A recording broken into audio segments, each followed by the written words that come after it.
Hello everyone, welcome to my channel. Today we are starting a new chapter, chapter 10, that is Integrated Pest Management IPM from the book Fundamentals of Agriculture, Arun Kartan Volume 2.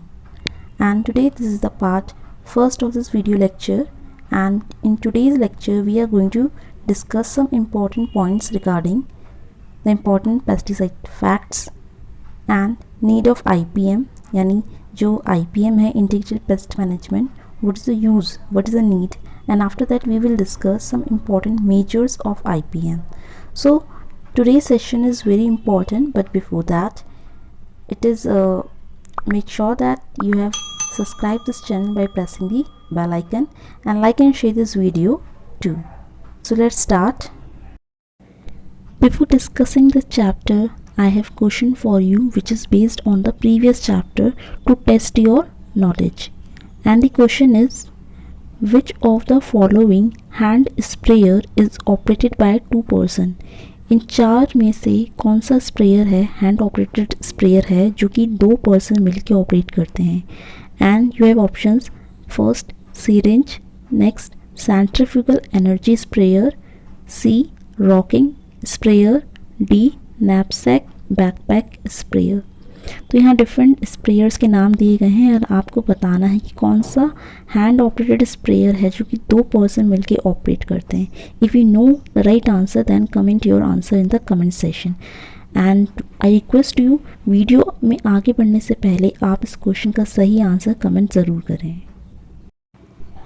The first fact regarding pesticide is the percentage of damage by different paste. जो different paste होते हैं उनसे कौन कौन से paste होते हैं जिनसे डैमेज होता है. So first category is weeds. जो वीड्स होते हैं, खरपतवार, उनसे सबसे ज़्यादा लॉस डैमेज जो होता है हमारी क्रॉप्स को होता है. तो इट अकाउंट्स 33% ऑफ डैमेज, यानी वीड्स जो होते हैं उनसे 33% डैमेज होता है, जो कि सबसे हाईएस्ट है. सेकेंड कैटेगरी में आती हैं डिसीजेज़. जो बीमारी होती हैं, डिसीजेज़ में भी cause by fungus, virus, bacteria etcetera. तो जो डिसीजेज़ होती हैं उनकी वजह से जो लॉस होता है इट अकाउंट्स 26%. हाईएस्ट वीड्स के द्वारा था, डिसीज़ के द्वारा 26 होता है. देन नेक्स्ट कैटेगरी में आती है insect plus rodents. Insect rodents मिल के collectively cause 26% damage. And nematode का डैमेज सबसे कम होता है, दैट इज़ ओनली 12 to 15%. तो इन सब कैटेगरीज में आपको ध्यान रखना है हाईएस्ट डैमेज किसकी वजह से हो रहा है. Weeds are a type of pest. Pest क्या होता है? कोई भी ऐसी लिविंग एजेंसी जो प्लांट को हार्म करेगी और ह्यूमन बीइंग को लॉस हो रहा है, दैट इज़ पेस्ट. तो वीड्स की वजह से सबसे हाईएस्ट लॉस होता है 33% और सबसे कम लॉस होता है नीमेटोड की वजह से, that is only 12 to 15%. Now we discuss one more another fact, that is the percentage of different pesticide use. जो पेस्टिसाइड्स होते हैं यानी पेस्ट को किल करने के लिए जो केमिकल्स होते हैं, they are different list of pesticides. Like pesticides में आते हैं हमारे इंसेक्टिसाइड्स, फंजीसाइड, हर्बिसाइड्स. तो अगर हम इनकी बात करें तो सबसे हाईएस्ट अमाउंट में जो यूज़ होता है that is insecticide. Insecticide used around 70%, सबसे हाईएस्ट यूज़ होता है इंसेक्टिसाइड. लेकिन अभी हमने परसेंटेज ऑफ डैमेज जो देखा था, इंसेक्ट और रोडेंट्स मिलकर 26% डैमेज कॉज करते हैं, लेकिन हम सबसे ज़्यादा जो यूज़ करते हैं वो इंसेक्टिसाइड करते हैं, दैट इज़ 70%. फंजीसाइड्स जो फंगल डिजीज़ को किल करने के लिए होता है, फंजीसाइड का यूज़ होता है 12 to 15%. लेकिन हमने देखा था फंजीसाइड्स यानी डिसीज़ का जो डैमेज होता है इट इज़ अबाउट 26%. यानी जो डिसीज़ बीमारी के से डैमेज होता है वो 26% होता है, लेकिन फंजीसाइड का यूज़ होता है 12 to 15%. And the last category is weedicides या फिर हर्बिसाइड्स, जो हर्ब्स या वीड्स को कंट्रोल करने के लिए होते हैं. डैमेज की अगर बात करें तो सबसे ज़्यादा डैमेज हमारा वीड्स की वजह से होता है 33%, लेकिन हम वीडीसाइड्स यूज़ कितना करें? सबसे कम, सिर्फ 4 से 5% ही हम वीडीसाइड का यूज़ करते हैं. तो इस तरह से इंटरलिंक करके आप चीज़ों को याद कर रहे हैं कि परसेंट डैमेज किसका ज़्यादा हाईएस्ट है, लेकिन हम कौन सा पेस्टिसाइड सबसे ज़्यादा यूज़ किसका कर रहे हैं. तो देखो, डैमेज जिसका जब सबसे ज़्यादा हाईएस्ट है, वीड्स का डैमेज सबसे ज़्यादा हाईएस्ट है, लेकिन इंसेक्टिसाइड की कैटेगरी में हर्बिसाइड यानी वीडीसाइड का अमाउंट जो यूज़ हम कर रहे हैं वो सबसे लो है, 4 to 5%. And the last category is weedicides. Weedicides या फिर हर्बिसाइड्स जो हर्ब्स या वीड्स को कंट्रोल करने के लिए होते हैं। डैमेज की अगर बात करें तो सबसे ज़्यादा डैमेज हमारा वीड्स की वजह से होता है 33%, लेकिन हम वीडीसाइड्स यूज़ कितना करें, सबसे कम, सिर्फ 4 से 5% ही हम वीडीसाइड का यूज़ करते हैं। तो इस तरह से इंटरलिंक करके आप चीज़ों को याद कर रहे हैं कि परसेंट डैमेज किसका ज़्यादा हाईएस्ट है, लेकिन हम कौन सा पेस्टिसाइड सबसे ज़्यादा यूज़ किसका कर रहे हैं। तो देखो डैमेज जिसका जब सबसे ज़्यादा हाईएस्ट है, वीड्स का डैमेज सबसे ज़्यादा हाईएस्ट है, लेकिन इंसेक्टिसाइड की कैटेगरी में हर्बिसाइड यानी वीडीसाइड का अमाउंट जो यूज़ हम कर रहे हैं वो सबसे लो है, 4 to 5%। अब आगे बढ़ते हैं कुछ और इम्पॉर्टेंट फैक्ट्स की तरफ, लेकिन उससे पहले मैं आपको याद दिला दूं कि अगर आपने वीडियो के स्टार्टिंग में जो मैंने क्वेश्चन पूछा था कि कौन सा हैंड ऑपरेटेड स्प्रेयर है जो कि 2 लोग ऑपरेट करते हैं, अगर आपने उसका आंसर अभी तक नहीं करा है कमेंट, तो वीडियो को पॉज करके पहले उसका आंसर कमेंट करें, और वीडियो अच्छी लगी है तो वीडियो को एक लाइक ज़रूर करें। डिस्कस करते हैं कुछ इंपॉर्टेंट फैक्ट्स, बहुत इंपॉर्टेंट है ये। पहला पॉइंट है highest pesticide consumption in India. State wise अगर हम बात करें तो हमारे इंडिया में सबसे ज़्यादा जो पेस्टिसाइड कंज्यूम होता है वो कौन सा स्टेट करता है। अगर स्टेट वाइज अगर हम बात करते हैं तो फर्स्ट में आता है Maharashtra, followed by Uttar Pradesh and Telangana. तो आपको तीन ही याद रखने हैं। Highest category of pesticide consumption अगर आपसे पूछा जाएगा स्टेट वाइज इंडिया में, that is Maharashtra, UP and Telangana. Next point is highest consumption of bio pesticides in India states, यानी भारत के कौन से स्टेट्स में, कौन से राज्यों में सबसे ज़्यादा बायो पेस्टिसाइड्स का कंजप्शन हाई है। बायो पेस्टिसाइड्स क्या होते हैं? बायो पेस्टिसाइड्स का मतलब एक ऐसे केमिकल सब्सटेंसेस जो हम लिविंग ऑर्गेनिजम्स का यूज़ करके प्रिपेयर करते हैं to kill another insects pest. Okay, इसमें हमारे प्रीडेटर्स, पैरासाइट, ये सब इंक्लूड होते हैं। तो सबसे ज़्यादा बायो पेस्टिसाइड्स का यूज़ इंडिया में कहाँ हो रहा है? सबसे ज़्यादा होता है Rajasthan, then West Bengal and Maharashtra. तो आपको 3 स्टेट्स याद रखने हैं। सबसे ज़्यादा पेस्टिसाइड्स यूज़ कहाँ हो रहा था? महाराष्ट्र, यूपी, तेलंगाना। लेकिन बायो पेस्टिसाइड्स यूज़ कहाँ होता है? Rajasthan, West Bengal and Maharashtra. ये रिसेंट इन्फॉर्मेशन है, अपडेट इन्फॉर्मेशन है, लेटेस्ट है 2021, 22, 23 के रिगार्डिंग जो डेटा है उसी के अकॉर्डिंग ये इन्फॉर्मेशन है। तो बहुत इंपॉर्टेंट है, आप इसको नोट ज़रूर करें। आगे बढ़ते हैं highest pesticides used in crop. अब हम क्रॉप वाइज बात करेंगे। तो अगर हम क्रॉप वाइज बात करते हैं कि सबसे ज़्यादा पेस्टिसाइड का यूज़ हम किस क्रॉप में करते हैं, तो आंसर इज़ कॉटन। तो कॉटन होती है सबसे ज़्यादा पेस्टिसाइड का यूज़ हम कॉटन में करते हैं, फॉलोड बाय पैडी यानी धान। तो सबसे ज़्यादा कॉटन और पैडी में यूज्ड होता है इंसेक्टिसाइड का। नेक्स्ट फैक्ट है pesticides widely used in the world. पूरी दुनिया में सबसे ज़्यादा वाइडली यूज्ड पेस्टिसाइड कौन सा है? दैट इज़ क्लोरपाइरीफॉस, जो कि हमने इंसेक्टिसाइड के चैप्टर में डेल में पढ़ रखा था। क्लोरपाइरीफॉस कैसा पेस्टिसाइड है? ये एक ऑर्गेनोफॉस्फेट टाइप का पेस्टिसाइड है। ओके, तो ध्यान रखना है सबसे ज़्यादा जो वर्ल्ड में वाइडली यूज़ होता है दैट इज़ क्लोरपाइरीफॉस। लेकिन अपने इंडिया में सबसे ज़्यादा वाइडली यूज़ होता है BHC, that is benzene hexachloride. इसका फॉर्मूला बहुत सिंपल है, that is benzene hexachloride is C6H6Cl6. So you have to remember all these important facts. Now after completing all the facts, we come to know about the need of IPM, that is integrated pest management की जो ज़रूरत है वो क्यों आन पड़ी। तो होता क्या है, हम जो पेस्टिसाइड का यूज़ कर रहे हैं जैसे insecticide, weedicides, herbicides, rodenticides, fungicide etcetera, तो ये पेस्टिसाइड का यूज़ जो है आज के रिसेंटली बहुत ज़्यादा बढ़ चुका है, बहुत ज़्यादा हैवी डोज में इनका यूज़ हो रहा है। और इसके कारण क्या हो रहा है कि हमारे एनवायरनमेंट और इकोसिस्टम पे एक नेगेटिव इम्पैक्ट क्रिएट हो गया है। वो नेगेटिव इम्पैक्ट क्या है तो देखते हैं। First is persist in environment for long time। जितने भी पेस्टिसाइड्स होते हैं उनकी हैवी डोज जब हम यूज़ करते हैं तो वो बहुत लंबे टाइम के लिए एनवायरनमेंट में परसिस्ट करते हैं, यानी वो ईज़िली डिग्रेड नहीं हो पाते। मतलब उनका केमिकल कंपोजिशन कुछ इस तरह का होता है कि सॉइल में जाने के बाद या वाटर में जाने के बाद ये अपने आप को डिग्रेड नहीं कर पाते, ये एज सच परसिस्ट करते हैं बहुत लंबे समय के लिए। तो ये एक रीज़न है। Next is cost toxicity in plant and other natural resource. ठीक है, तो जहाँ जहाँ भी हम पेस्टिसाइड्स का स्प्रे करते हैं बेसिकली सॉइल में या प्लांट में करते हैं, तो वहाँ पे क्या होता है कि ओवरडोज के कारण वो परसिस्ट करते हैं, और परसिस्ट करने के बाद वो जितना भी पेस्टिसाइड है प्लांट के अंदर एक्यूमुलेट हो जाएगा, जिसकी वजह से टॉक्सिसिटी क्रिएट हो जाती है। और ये टॉक्सिसिटी प्लांट्स में होती है, दैट इज़ कॉल्ड फाइटोटॉक्सिसिटी। इसके अलावा ये पेस्टिसाइड जहाँ जहाँ मूव करेगा, सपोज वाटर बॉडीज़ में, रिवर्स में, या किसी एनिमल के अंदर चला गया, तो वहाँ पे भी इसका जो अमाउंट है, टॉक्सिसिटी का अमाउंट है, वो क्रिएट हो सकता है। तो हमारा कह सकते हैं प्लांट्स और दूसरे natural resource like soil, water, animals, इन सब पे भी एक खतरा बना रहता है। इसके अलावा next thing is, third point है बायो मैग्नीफिकेशन। बायो मैग्नीफिकेशन का अर्थ क्या होता है? देखो, सपोज़ एक लिविंग ऑर्गेनिज्म है जिसको हम बोलते हैं प्रोड्यूसर, फॉर एग्जांपल प्लांट्स में हमने इंसेक्टिसाइड या पेस्टिसाइड का जो स्प्रे करा है, उसकी एक टॉक्सिसिटी वहाँ पे क्रिएट हो गई, यानी प्लांट के सिस्टम में वो पेस्टिसाइड एंटर कर जाएगा, और वही प्लांट हम ह्यूमंस खाते हैं, कुछ हर्बिवोरस एनिमल्स होते हैं वो प्लांट को इंटेक करेंगे, तो ये केमिकल प्लांट के ज़रिए से उनकी बॉडी में भी चला गया, जो सेकंड कंज्यूमर थे।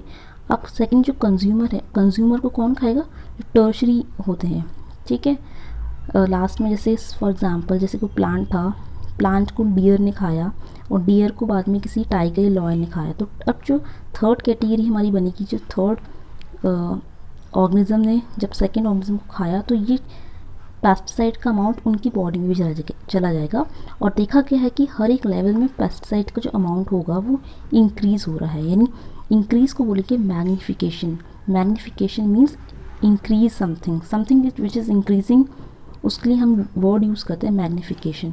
तो इस तरह से जो अमाउंट ऑफ पेस्टिसाइड था वो first level, second level, third level and so on, जाते जाते लेवल जो है इंक्रीज़ हो जाएगा। यानी जितना फर्स्ट वाले कैटेगरी में उस पेस्टिसाइड का अमाउंट था, उससे ज़्यादा अमाउंट उसके आने वाली जो खाएगा उसमें अमाउंट उसका ज़्यादा होगा, यानी इसको बोलते हैं बायो मैग्नीफिकेशन। और इसकी वजह से क्या होता है कि बहुत सारे जो हमारे हायर एनिमल्स होते हैं उनकी जो पॉपुलेशन होती है उस पर खतरा बना रहता है। तो यानी हम बोल सकते हैं एक तरह से ये जो इकोलॉजिकल सिस्टम है वो इम्बैलेंस हो जाएगा। And the last one is disturb the food chain. Of course जब हमारे बायो मैग्नीफिकेशन के कारण हायर एनिमल्स में एक टॉक्सिक अमाउंट उनकी बॉडी में क्रिएट हो जाएगा, तो वो टॉक्सिटी के साथ ज़्यादा देर तक जीवित नहीं रहेंगे, वो जल्दी मर जाएंगे, जिसकी वजह से उनकी पॉपुलेशन बहुत तेज़ी से डिक्लाइन हो जाएगी। और डिक्लाइन होने के कारण जो फूड चेन होती है, सपोज़ एक एनिमल दूसरे एनिमल को खाएगा, तो इस तरह से प्रॉपर जो फूड चेन है वो उनकी डिस्टर्ब हो जाएगी। इस चीज़ को हम डिटेल में समझते हैं बुक में जो चैप्टर है उसकी हेल्प से। Now we discuss the harmful effect of pesticides in detail. तो पेस्टिसाइड के जो हार्मफुल इफेक्ट होते हैं उसमें क्या होता है, जब हम एक्सेसिव डोज या अनकंट्रोल्ड तरीके से पेस्टिसाइड यूज़ करते हैं तो उसका जो इफ़ेक्ट होता है हमारे बायोलॉजिकल सिस्टम में वो बहुत ज़्यादा एक निगेटिव इम्पैक्ट क्रिएट करते हैं। होता है क्या, जो पेस्टिसाइड्स होते हैं generally they are known for its carcinogenic properties. उनमें कार्सिनोजेनिक प्रॉपर्टीज़ होती है। कार्सिनोजेनिक का मतलब होता है कैंसर प्रोड्यूसिंग टाइप के होते हैं, ठीक है। नेक्स्ट इज़ टैरेटोजेनिक का मतलब होता है कि डिफॉर्मिटी, मतलब जैसे नॉर्मल शेप होती है, नॉर्मल शेप स्ट्रक्चर ना होगी, कुछ और ही शेप स्ट्रक्चर बन जाएगा, दैट इज़ डिफॉर्मिटी। तो डिफॉर्मिटी हो जाएगी, that is known as teratogenic. And last one is tumorigenic. Tumour जो गांठें बन जाती हैं इसको सिस्ट बोलते हैं, उस टाइप के इफेक्ट क्रिएट करते हैं। तो ध्यान रखना है जब भी पेस्टिसाइड की टॉक्सिसिटी हो जाती है तो टॉक्सिसिटी के कारण उनमें कैसा नेचर डेवलप हो जाएगा, कार्सिनोजेनिक नेचर, टैरेटोजेनिक एंड ट्यूमरोजेनिक टाइप का नेचर इनमें प्रोड्यूस हो जाएगा, ठीक है। ये ध्यान रखना है। और हैवी डोज क्या करेगी, हमारे जो नेचुरल एनिमीज़ होते हैं, नेचुरल एनिमीज़ जो होते हैं, एनिमीज़ का मतलब यहाँ पे ये है कि जो हमारे हार्मफुल इंसेक्ट को कंट्रोल करेंगे। कुछ ऐसे नेचुरल एनिमीज़ होते हैं जैसे हमारे कुछ इम्पॉर्टेंट प्रीडेटर्स होते हैं, पैरासाइट्स होते हैं, जो कि एक तरह का नेचुरल एनिमी का काम करते हैं। तो उनके लिए भी खतरा है, क्योंकि ये जो डोज हम यूज़ करेंगे अल्टीमेटली हमारे नेचुरल एनिमीज़ को भी ख़त्म कर देंगी। यानी कुछ पेस्टिसाइड्स क्या करते हैं, सिर्फ टारगेट पे ही वर्क करेंगे, यानी जो टारगेट ऑर्गेनिज्म है उसको ही किल करेंगे। लेकिन कुछ पेस्टिसाइड्स जो होते हैं हमारे नॉन टारगेट एनिमल्स पे या नॉन टारगेट स्पीशीज़ को भी किल करेंगे। और नॉन टारगेट स्पीशीज़ जो होती हैं वो हमारे लिए बेनिफिशियल हैं, यूज़फुल हैं, तो उनकी पॉपुलेशन डिक्लाइन हो जाती है। यहाँ पे एग्जांपल दिया है आपको, जैसे राइस इकोसिस्टम की अगर हम बात करें, तो राइस इकोसिस्टम में हमारे जो नेचुरल एनिमीज़ होते हैं वो 3.5 टाइम्स उनकी पॉपुलेशन डिक्लाइन हो जाएगी। कब? जब हम पेस्टिसाइड का स्प्रे करेंगे। कॉटन की बात करें, कॉटन क्रॉप में 12 टाइम्स नेचुरल एनिमीज़ की जो पॉपुलेशन है वो डिक्लाइन देखने को मिलती है। Previous several minor pest have become harmful and major pest. ठीक है, बहुत सारे ऐसे एग्जाम्पल्स हैं नेचुरल पेस्ट के जो कि हमारे लिए यूज़फुल है, लेकिन की पॉपुलेशन जो है पेस्टिसाइड डालने की वजह से ख़त्म हो चुकी है। राइस लीफ होल्डर, ठीक है, तो साइंटिफिक नेम आप देखते रहें, rice leaf holder that is Cnaphalocrocis medinalis and green leaf hopper that is Nephotettix species and white backed plant hopper that is Sogatella furcifera in rice ecosystem. तो ये 3 paste थे जो कि rice में होते हैं। एंड ओल्ड वर्ल्ड बॉलवॉर्म जो cotton में लगता है दैट इज हेलिकोवर्पा आर्मीजेरा।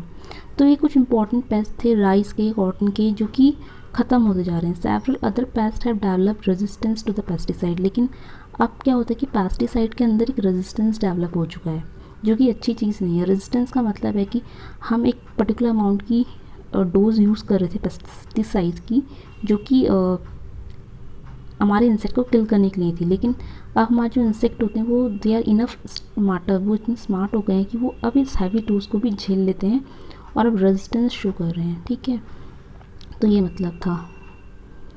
इसके अलावा यहाँ पे और एग्जांपल दिया है that is several other pests have developed resistance to the pesticide at the normal dose whereas जैसे ओल्ड वर्ल्ड बॉलवॉर्म जो कॉटन में लगता है, ब्राउन प्लांट हॉपर जो हमारे राइस में लग रहा है, DBM डायमंड ब्लैक मोज ब्रूटेला ज़ाइलोस्टेला जो हमारी क्रूसीफर्स कैबेज वगैरह में लगता है, ब्लैक एफिड्स जो ग्राउंडनट में लग रहा है, टोबैको कैटरपिलर जो अगेन ग्राउंडनट में भी लगता है और टोबैको में भी लगता है, एंड मस्टर्ड एफिड।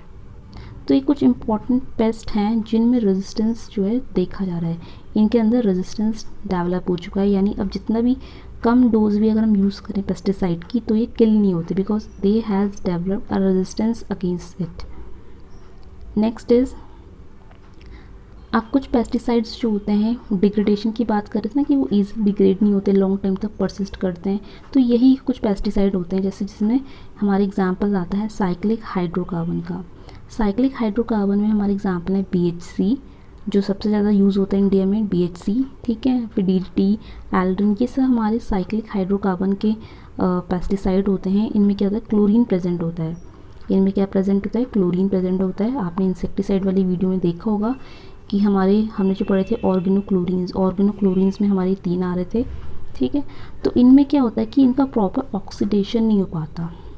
इनके अंदर एक ऑक्सीडेशन रिंग होती है, वो ऑक्सीडेशन रिंग जो है प्रॉपर्ली अपने आप को ऑक्सीडाइज नहीं कर पाती, जिसके कारण इनका डिग्रेडेशन नहीं हो पाता। डिग्रेड नहीं होंगे तो ये लॉन्ग टाइम तक परसिस्ट करते हैं। तो अगर ये लॉन्ग टाइम तक परसिस्ट करेंगे तो हर एक चीज़ में जहाँ जहाँ हमने इंसेक्टिसाइड का स्प्रे करा है वहाँ पे परसिस्ट करेंगे, उसके बाद स्प्रेड होंगे दूसरे जगह, लाइक सॉइल में चले गए, वाटर बॉडीज़ में चले गए, तो वहाँ पे जाने के बाद भी इनका जो कंसनट्रेशन है बढ़ता रहेगा। और यही ऐसी सॉइल या ऐसा वाटर जो हम प्लांट को डालेंगे, ठीक है, एक ऐसी सॉइल जिसमें इंसेक्टिसाइड की अमाउंट बहुत ज़्यादा है, टॉक्सिसिटी डेवलप हो चुकी है, ऐसा पानी जिसमें इंसेक्टिसाइड बहुत ज़्यादा है, यही सब चीज़ें जब हम प्लांट की ग्रोथ में यूज़ करेंगे तो अल्टीमेटली वो प्लांट भी कौन कंज्यूम करेंगे, ह्यूमन बींग्स कंज्यूम करेंगे, एनिमल्स कंज्यूम करेंगे। तो अल्टीमेटली इनके अंदर भी ये कंसनट्रेशन जो है डेवलप हो जाएगी। यानी एक ऐसा प्लांट जिसमें हमने पेस्टिसाइड बहुत ज़्यादा डाला था उसको ही किसी इंसान ने, ह्यूमन ने या किसी एनिमल ने इनटेक करा तो उनके अंदर भी जो टॉक्सिसिटी थी, जो टॉक्सिक लेवल था वो इंक्रीज़ हो जाएगा।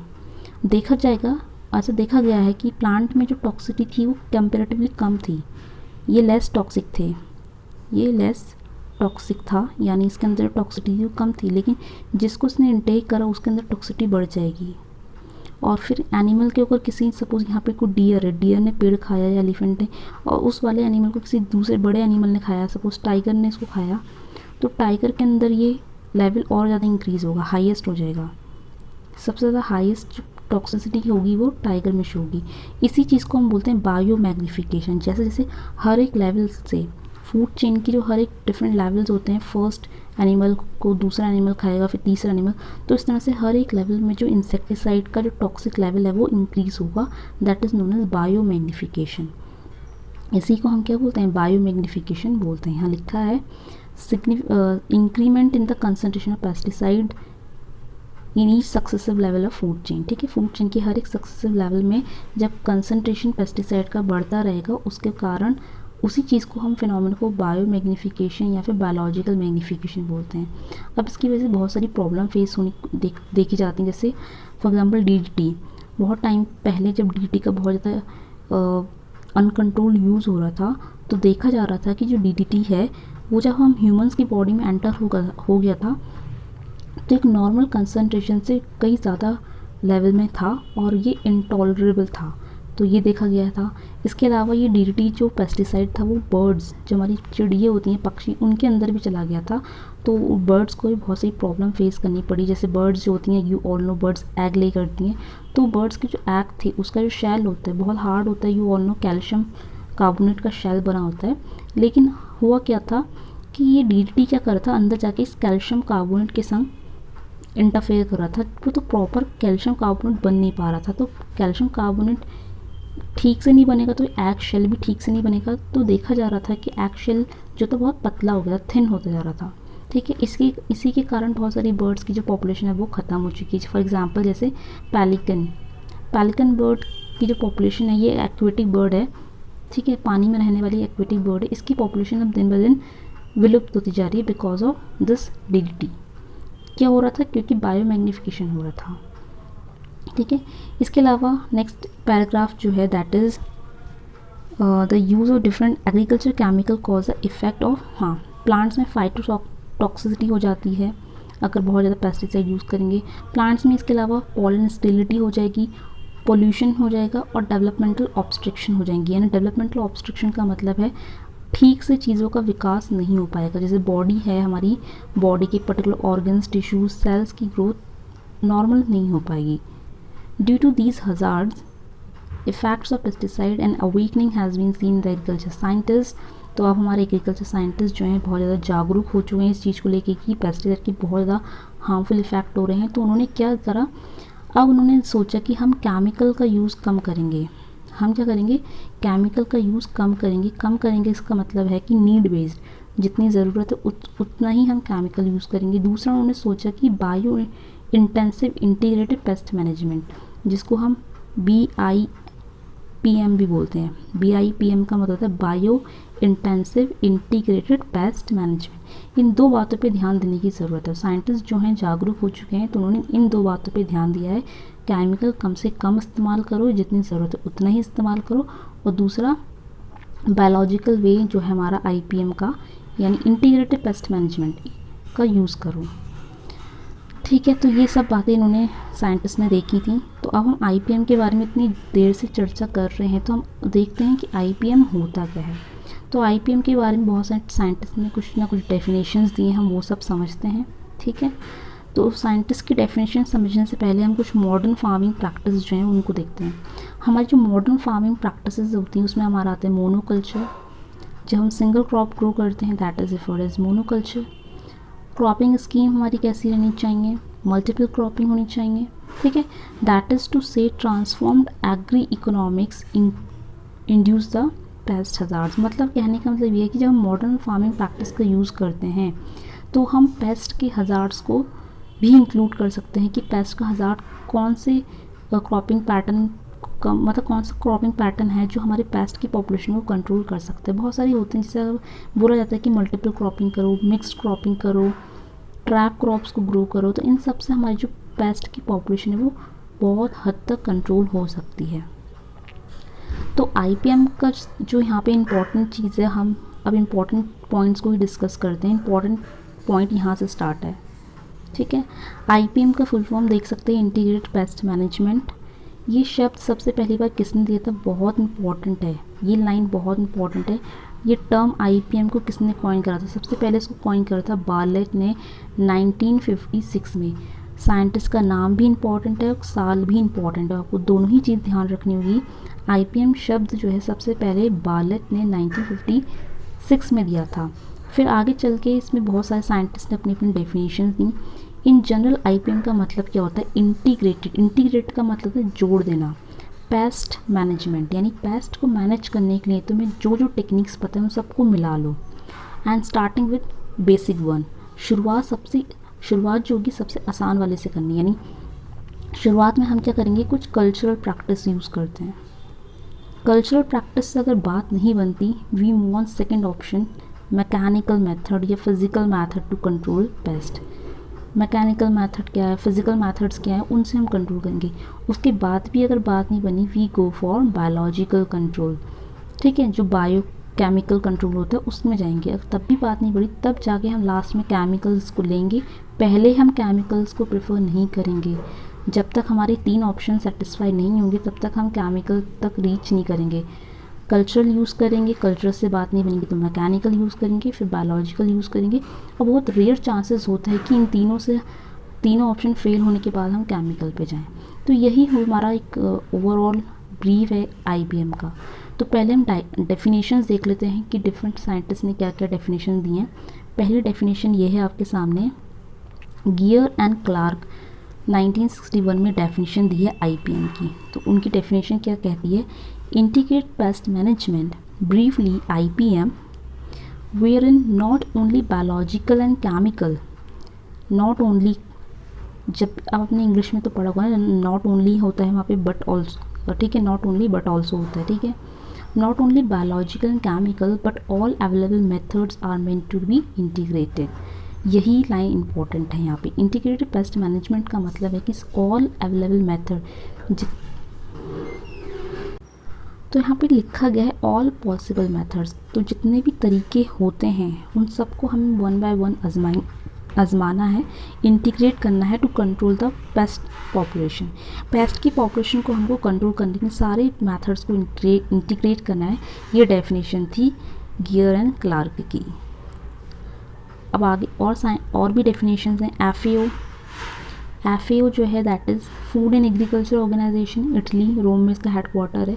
1967 में उन्होंने भी एक डेफिनेशन दी थी। इनकी डेफिनेशन थी systems that in context of the associated environment and population dynamics of the pest species utilize all suitable techniques and methods in a compatible manner as possible and maintain the pest population at level below those cause economic injury। यहाँ तक है इतनी लंबी इनकी definition. समझते हैं इस definition का मतलब।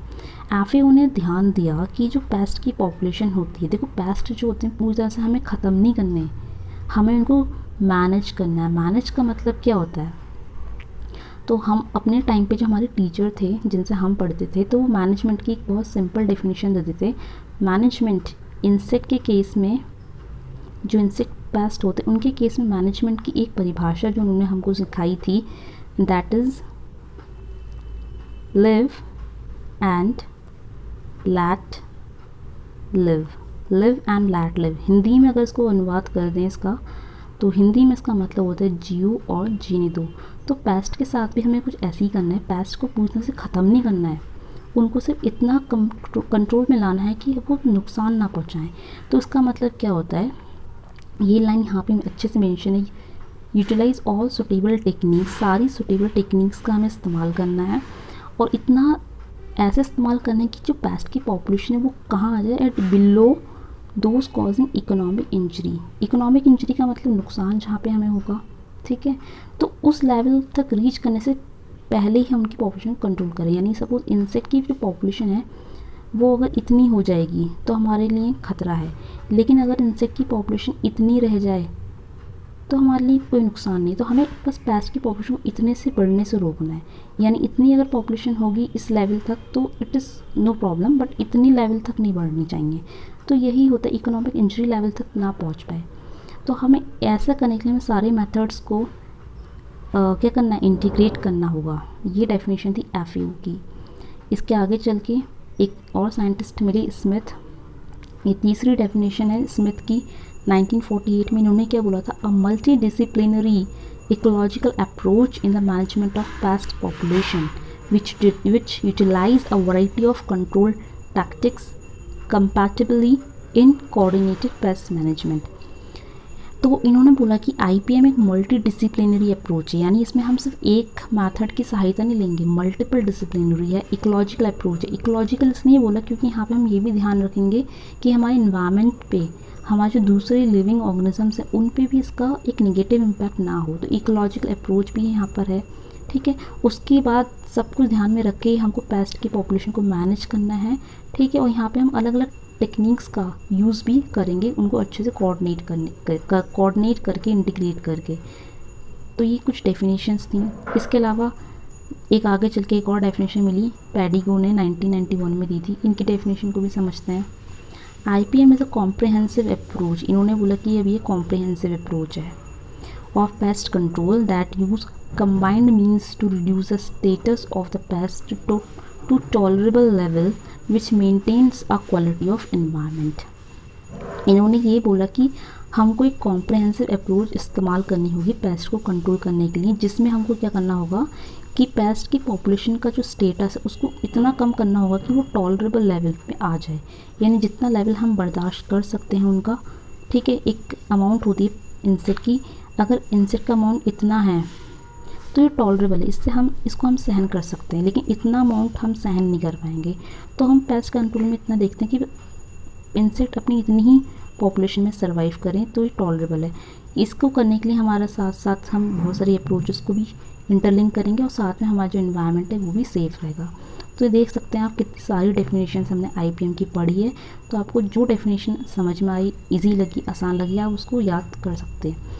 लेकिन आप अपनी खुद की डेफिनेशन भी प्रिपेयर कर सकते हैं कि आईपीएम होता क्या है। तो आईपीएम का मतलब हमने अभी सिंपल पढ़ा कि हमें पेस्ट की पॉपुलेशन को मेंटेन करना है, मैनेज करना है, उनको पूरी तरह से डिस्ट्रॉय नहीं करना है, पूरी तरह से ख़त्म नहीं करनी उनकी पॉपुलेशन को। पूरी तरह से अगर वो ख़त्म हो जाए तो अगेन इकोलॉजिकल इम्बैलेंस हो जाएगा, जिसकी वजह से हम ह्यूमंस को ही प्रॉब्लम फेस करनी पड़ सकती है। तो आईपीएम का मतलब है क्योंकि उनकी जो पॉपुलेशन है उसको इतना मेंटेन रखो कि हम टॉलरेट कर सकें, या फिर हम बोल सकते हैं कि इंजीरियस लेवल, एक इंजरी लेवल तक वो ना पहुंच पाए। थ्रेशोल्ड लेवल हमने देखा ना, इंजरी लेवल होता है, थ्रेशोल्ड लेवल होता है। तो थ्रेशोल्ड लेवल भी ठीक है, लेकिन इंजरी लेवल जब आ जाएगा तो फिर लॉस क्रिएट हो जाएगा। तो इंजरी लेवल से ही हम पहले ही क्या करेंगे, कुछ कंट्रोल मेजर स्टार्ट करेंगे ताकि इंजरी लेवल तक वो पॉपुलेशन रीच ना हो। तो यहाँ पे एक शॉर्ट डेफिनेशन यहाँ पे दे रखी है।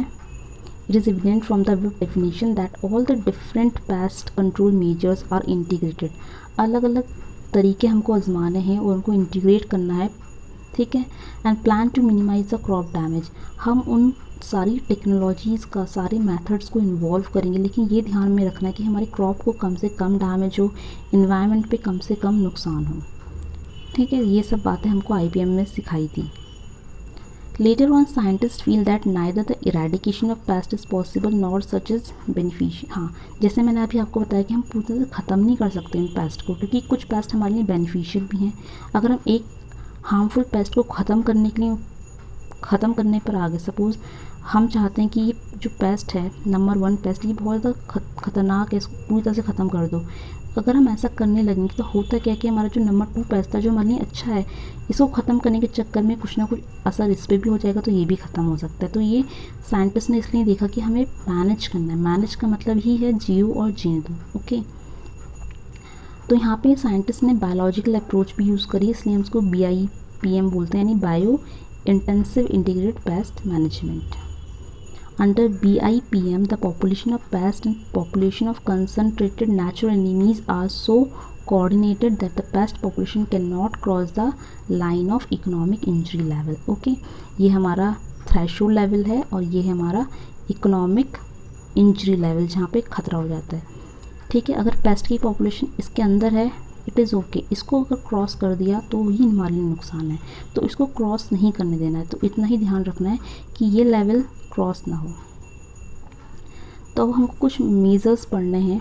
ठीक है, ऐसे कुछ इंपॉर्टेंट टेक्नोलॉजीज़ हमको पढ़नी है जिनकी वजह से हम पेस्ट की पॉपुलेशन को कंट्रोल करेंगे, यानी हमारी जो नॉर्मल क्रॉप है उस पर भी खतरा ना हो, और जो बायोलॉजिकल एनिमीज़ हैं उन पर भी कोई खतरा ना हो, और हमारी इन्वायरमेंट यानी इकोलॉजिकल हेल्थ भी इम्प्रूव रहे। तो उसके लिए बहुत सारे मेथड्स होते हैं। आज की वीडियो में हम जो पढ़ेंगे दैट इज़ कल्चरल मेथड, यानी कल्चरल मेजर्स के बारे में हमको पढ़ना है कि कौन कौन से कल्चरल मेजर्स हैं जिनका यूज़ करके हम पेस्ट की पॉपुलेशन को कंट्रोल कर सकते हैं।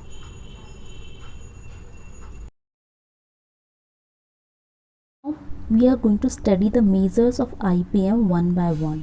तो मेजर्स ऑफ IPM में हमारा पहला मेज़र होता है कल्चरल मेज़र, यानी कल्चरल प्रैक्टिसेस का यूज़ करके हम किस तरह से पास्ट की पॉपुलेशन को एक लेवल तक कंट्रोल कर सकते हैं ताकि वो इकोनॉमिक इंजरी लेवल को पार ना कर सकें। तो यहाँ पे हमारी पहली प्रैक्टिस है, दैट इज़ पहला जो मेथड है, पहला मेज़र है कल्चरल मेज़र। कल्चरल मेजर्स होते क्या हैं? बेसिकली ऐसी कुछ कल्चरल प्रैक्टिसेस होती हैं जिनसे हम क्या करते हैं, इंसेक्ट की जो ओवरऑल ग्रोथ होती है उसको कंट्रोल करते हैं। ग्रोथ को कैसे कंट्रोल कर सकते हैं हम? By controlling their life cycles. We all know जो इंसेक्ट्स होते हैं उनकी जो लाइफ साइकिल होती है अकॉर्डिंग टू मेटामॉर्फोसिस वो डिपेंड करती है क्या होगी। मेटामॉर्फोसिस अगर आपको अभी तक नहीं पता क्या होता है तो प्रीवियस वीडियोस जो थे उसमें हमने मेटामॉर्फोसिस क्या होता है वो डिस्कस करा है, और मेटामॉर्फोसिस के 2-3 टाइप्स होते हैं वो भी हमने डिस्कस करे हैं। तो इंसेक्ट की जो स्टेजेस होती हैं उसमें 2-3 चीज़ें आपको ध्यान रखनी है।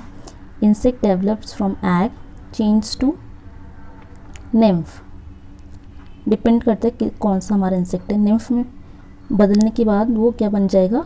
Adult finally. कुछ इंसेक्ट्स ऐसे होते हैं जिनमें एग के बाद क्या डेवलप होता है? लार्वा डेवलप होता है, and after that they change into pupa, और उसके बाद वो कन्वर्ट हो जाएंगे अडल्ट में। ठीक है, तो कुछ में निम्फ बनता है, कुछ में लार्वा और प्यूपा बनता है। ठीक है, तो इंसेक्ट की जो स्टेजेस होती हैं उनको अगर हम कंट्रोल करें, लाइक अगर इंसेक्ट ने एग्स ले करें तो उनके एग्स को ख़त्म कर देना, या उनके निम्फ को ख़त्म कर देना, उनके लार्वा या उनकी प्यूपा को ख़त्म कर देना। तो इस तरह से उनकी स्टेजेस को कंट्रोल करके या फिर ऐसी कंडीशन क्रिएट करना ताकि इंसेक्ट अपनी ब्रीडिंग ना कर सके। ब्रीडिंग नहीं होगी तो पॉपुलेशन इंक्रीज़ नहीं होगी।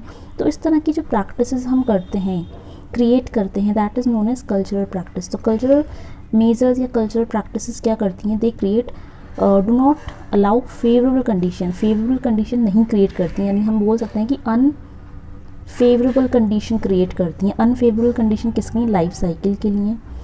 लाइफ साइकिल मतलब कि एग से निम्फ ना बन सके या फिर एग से प्यूपा लार्वा ना बन सके, इस तरह की कंडीशन क्रिएट होगी। ग्रोथ नहीं हो पाएगी उनकी, और जो ब्रीडिंग होती है उनकी, ये पॉपुलेशन इंक्रीज नहीं हो पाएगी। तो इस तरह की प्रैक्टिसेस आती हैं हमारी cultural practices.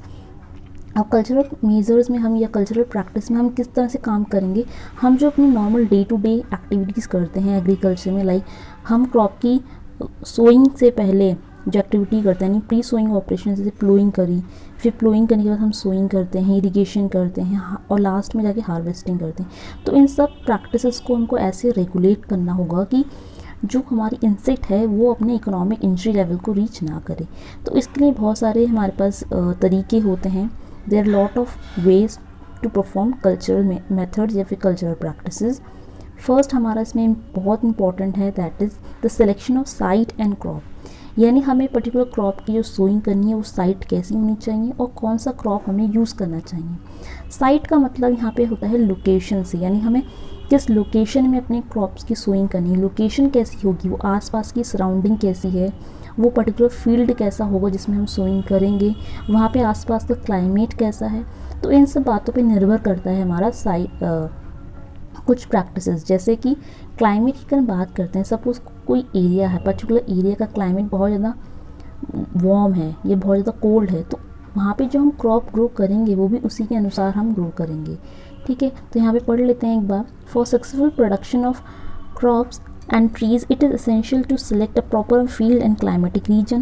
The selected varieties should be tolerant to the pest and that particular climatic region.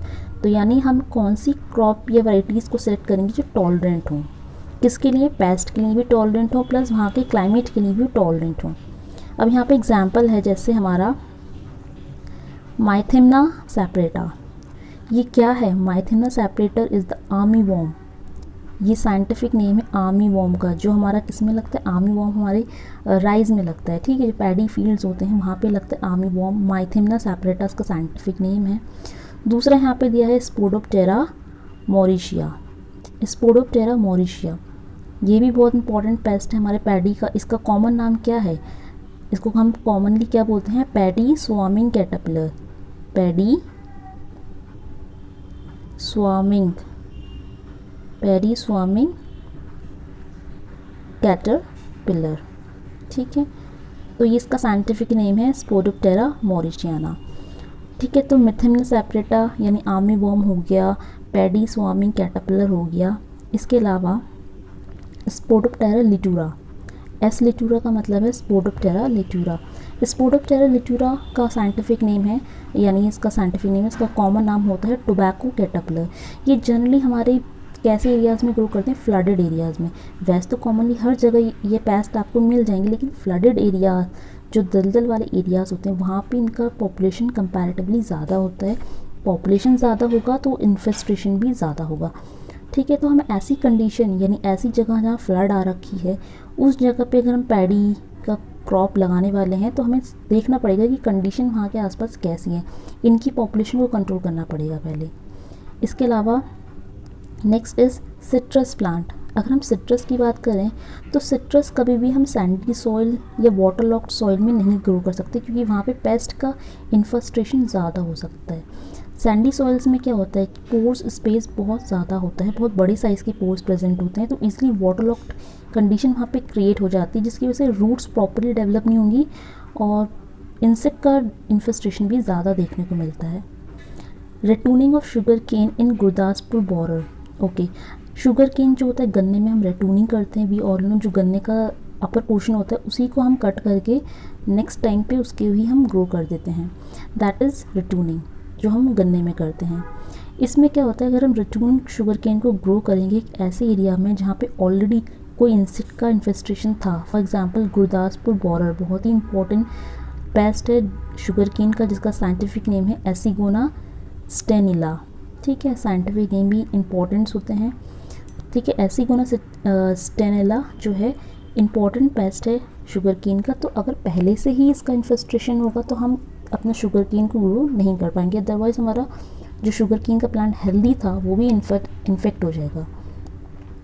Then irregular and unequal growth of crops. ठीक है, तो हमें ध्यान में ये रखना है कि हमारे जो लोकेशन है वो साफ़ सुथरी होनी चाहिए, हाइजीन कंडीशन में ही हम ग्रो करेंगे।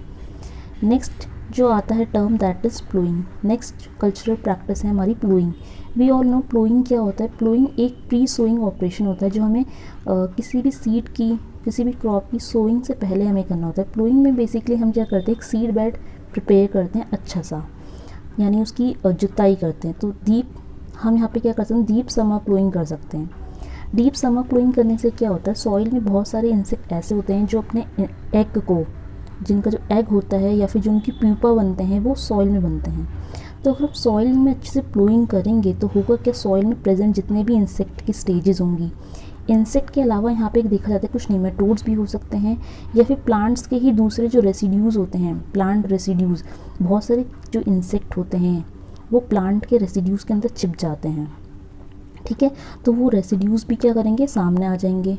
ठीक है, जो वीड्स होते हैं, वीड्स वी ऑल नो, अभी हमने शुरुआत में ही पढ़ा था, वीड्स की वजह से कितना % डैमेज हो रहा था, डोंट फॉरगेट 33%, सबसे हाईएस्ट डैमेज तो वीड्स ही करते हैं। तो अगर डीप समर प्लूइंग करेंगे तो ना ही हम इंसेक्ट से बच सकते बल्कि हम और भी चीज़ों से बच सकते हैं। तो आप देख सकते हैं कि डीप समर प्लूइंग करने से हम क्या क्या हो सकता है, हमारी जो सॉइल है वो बहुत ज़्यादा एक्सपोज हो जाएगी। सॉइल एक्सपोज होगी तो सॉइल में जो भी मटीरियल प्रेजेंट है, सॉइल में इंसेक्ट का एग है, प्यूपा है, नीमेटोड है, वीड्स हैं, ये सब अच्छे से ऊपर आ जाएंगे और डिस्ट्रॉय हो जाएंगे।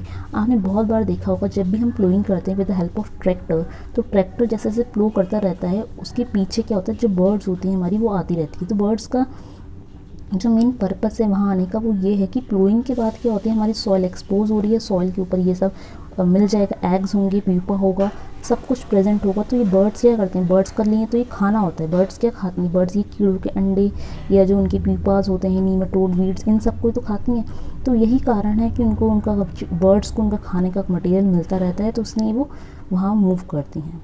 तो इसके कारण क्या होता है कि हमारे जो नॉर्मल इंसेक्ट्स हैं वो भी कंट्रोल हो जाते हैं because of deep summer ploughing. तो जितने भी हमारे प्लोइंग होती हैं, जैसे हम प्लोअर यूज़ करते हैं, जैसे एम्बी प्लो, डिस्क प्लो, तो ये सब बहुत इंपॉर्टेंट होते हैं to control all these types of problems. जो भी प्रॉब्लम्स होती हैं, इंसेक्ट की प्रॉब्लम्स है, निमेटोड या इंसेक्ट या वीड्स की प्रॉब्लम, उन सबको बहुत हद तक रिड्यूस कर देते हैं। अब नेक्स्ट आता है हमारा प्लांटिंग मटेरियल। प्लांटिंग मटेरियल कैसा होना चाहिए? Planting material should be free from insect infestation और एनी टाइप ऑफ डिसीज़। वो जो हम यूज़ करेंगे, फॉर एग्जांपल अगर हम सीरियल्स की बात करते हैं तो मोस्टली सीरियल्स को हम ग्रो करते हैं with the help of seed. उनके बीज से सीड लेकर आते हैं, उनको डाल के उनको ग्रो करते हैं। तो seeds must be properly clean. Seeds जो होने चाहिए वो बहुत प्योर होने चाहिए। We can say certified seed हमको यूज़ करने होंगे। कैसे सीड्स यूज़ करने? Certified seeds. अगर हम हॉर्टिकल्चर क्रॉप्स की बात करते हैं, हॉर्टिकल्चर क्रॉप्स को बहुत सारे होते हैं जिनको हम वेजिटेटिव प्रोपोगेशन करते हैं, यानी जिनमें हम कटिंग्स यूज़ करते हैं, कटिंग लगा देते हैं, ठीक है, कटिंग बडिंग इस टाइप की मेथड्स यूज़ करते हैं उनको ग्रो करने के लिए। तो प्लांटिंग मटीरियल क्लीन होना चाहिए। क्लीन का मतलब यहाँ पे है कि किसी भी तरह का अनडिज़ायरेबल डिसीज़ या इंसेक्ट पेस्ट का इन्फेस्टेशन वहाँ पे नहीं हो। ओके, तो ये बहुत इंपॉर्टेंट है। तो ये सब हम कल्चरल प्रैक्टिसेस पढ़ रहे हैं। Cultural practice again I am telling you कि कल्चरल प्रैक्टिसेस में हम इंसेक्ट की जो ग्रोथ होती है, उसकी जो पॉपुलेशन होती है वो ज़्यादा इंक्रीज़ ना करे, वो ग्रो ना करे, इस बात पे ध्यान देते हैं।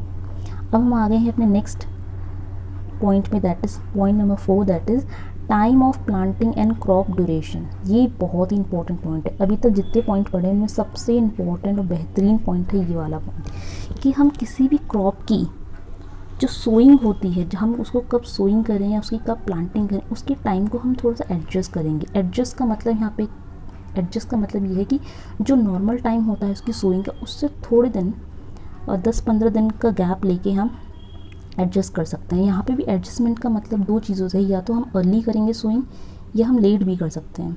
बहुत सारे क्रॉप्स होते हैं जिसमें अर्ली सोइंग फ़ायदेमंद होती है और बहुत सारे क्रॉप ऐसे होते हैं जिसमें लेट सोइंग फ़ायदेमंद होती है। ये इसलिए होता है बिकॉज जब हम किसी भी पर्टिकुलर प्लांट को ग्रो करते हैं तो प्लांट की डिफरेंट स्टेजेस होती हैं। अभी प्लांट सीडलिंग में था, बड़ा हुआ, मैच्योर हो रहा है, ठीक है, ग्रो हो रहा है, तो डिफरेंट स्टेजेस में इंसेक्ट का इन्फेस्टेशन अलग अलग होता है। अब हमारे जो इंसेक्ट होते हैं, सपोज इंसेक्ट को सीडलिंग वाले प्लांट्स बहुत पसंद हैं, मैच्योर प्लांट्स कम पसंद आते हैं, तो इंसेक्ट क्या करेगा, वो सीडलिंग वाले प्लांट पे ही अटैक करता है। अब इंसेक्ट की भी एक सीज़न होता है, इंसेक्ट इस सीज़न में अवेलेबल होगा, तो हमें क्या करना है, अपनी क्रॉप्स की जो सोइंग टाइम होती है वो आगे पीछे करनी होगी, ताकि जब ये इंसेक्ट अपनी फॉर्म में आए, अटैक करने की फॉर्म में आए, तब तक हमारा प्लांट इस वाली स्टेज को स्किप करके आगे बढ़ गया हो, यानी प्लांट इस वाली स्टेज में आ गया हो। अब प्लांट्स के जो इंसेक्ट होते हैं उनको उनकी फेवरेट स्टेज ये वाली स्टेज थी, अब ये वाली स्टेज स्किप हो गई है, तो अब जो इंसेक्ट है उनको ये वाली स्टेज नहीं दिखाई देगी, उनको ये वाली स्टेज दिखाई देगी, तो ये स्टेज में वो इंसेक्ट का अटैक कम हो जाएगा। इसीलिए हम क्या करते हैं, सोइंग को आगे पीछे कर देते हैं। एग्जाम्पल के साथ समझते हैं, जैसे फॉर एग्जांपल हम पहले बात करेंगे मस्टर्ड की, सरसों। मस्टर्ड में देखा गया है कि अगर अर्ली सोइंग कर दें, यानी मस्टर्ड की सोइंग, मस्टर्ड एक कैसा क्रॉप है, रबी सीज़न का क्रॉप है, और रबी सीज़न की क्रॉप्स की हम सोइंग जो करते हैं जनरली अक्टूबर नवंबर में स्टार्ट कर देते हैं। तो अगर मस्टर्ड की सोइंग हम अर्ली करते हैं, जल्दी कर दें, तो होता क्या है, मस्टर्ड एफिड से बच सकते हैं, मस्टर्ड एफिड से बच सकते हैं। बहुत ही इंपॉर्टेंट पॉइंट है। बहुत बार क्वेश्चन बन जाते हैं कि मस्टर्ड की अर्ली सोइंग करने से हम कौन से इंसेक्ट से बचेंगे, that is aphid, mustard aphid. Mustard aphid का साइंटिफिक नेम भी आपको पता होना चाहिए, दैट इज़ लेपाफिस इरिसिमी, इरिसिमी, ठीक है, Lipaphis erysimi is the mustard aphid.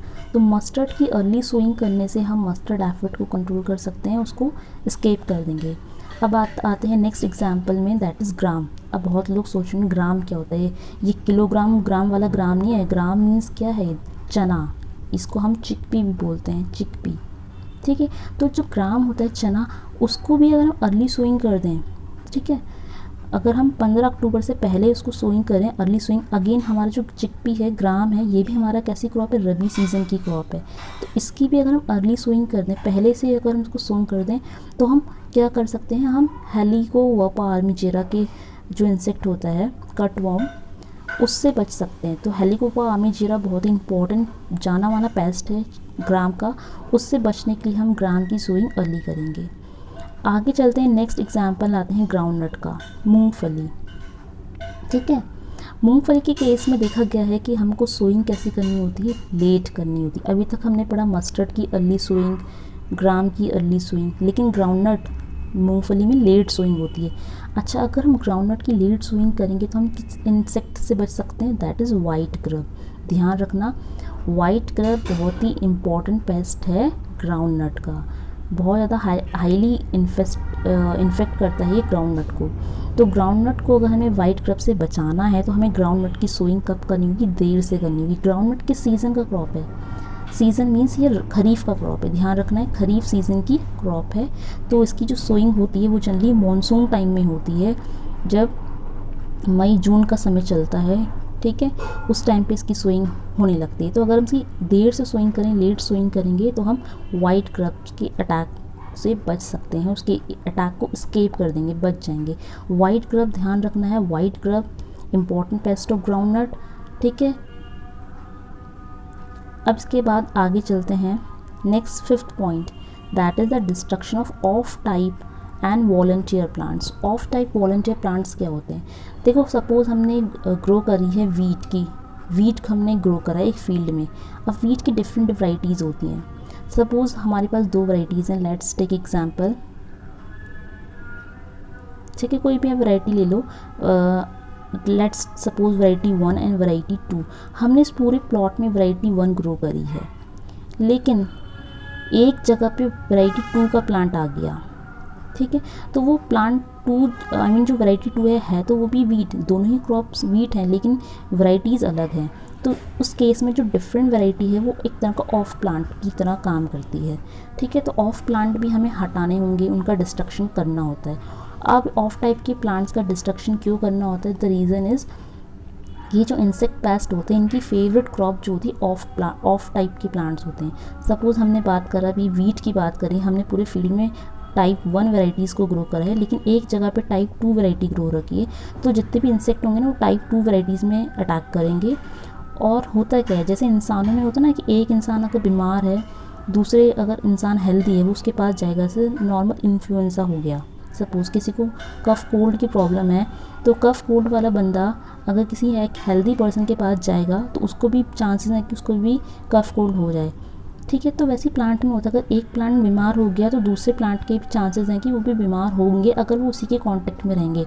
तो हमें क्या करना था, इन ऑफ टाइप प्लांट्स को हटाना होगा।